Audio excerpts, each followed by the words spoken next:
شبی سلطان محمود احساس دلتنگی می‌کرد و نمی‌توانست بخوابد. به رئیس محافظانش گفت بیا به صورت ناشناس بیرون برویم و از حال ملت خبر بگیریم. در هنگام گشت و گذار مشاهده کردند مردی روی زمین افتاده و مرده و مردم از کنارش رد می‌شوند و اعتنایی به او نمی‌کنند. پرسیدند چرا کسی به این جنازه اعتنایی نمی‌کند؟ گفتند چون او فردی زناکار، دائم الخمر و فاسد است. سلطان محمود به کمک همراهش جنازه را به خانه مرد برده و تحویل همسرش داد. همسرش با دیدن جنازه گریه و زاری بسیاری کرد و گفت خدا رحمت کند ای ولی خدا. سلطان با تعجب گفت چطور میگویی که او از اولیای خداست در حالی که مردم چیز دیگری درباره‌اش میگویند؟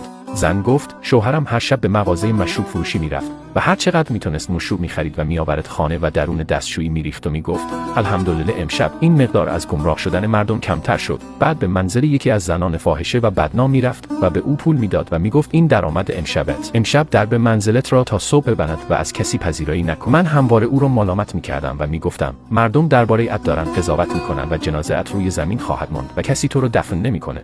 مرد گفت قصه نخور زن. یه حسی به من میگه برای نماز میت من و کفن دفن من سلطان و اولیای خدا حاضر خواهند شد. سلطان که هنوز خود را معرفی نکرده بود به گریه افتاد و گفت من سلطان و پادشاه کشور هستم و فردا صبح به همراه علمای خدا برای غسل و کفنش میایی. صبح روز بعد سلطان به همراه علما و جمعیت زیاد مردم و بزرگان مملکت بر جنازه نماز خواندند و او را با احترام فراوان دفن کردند.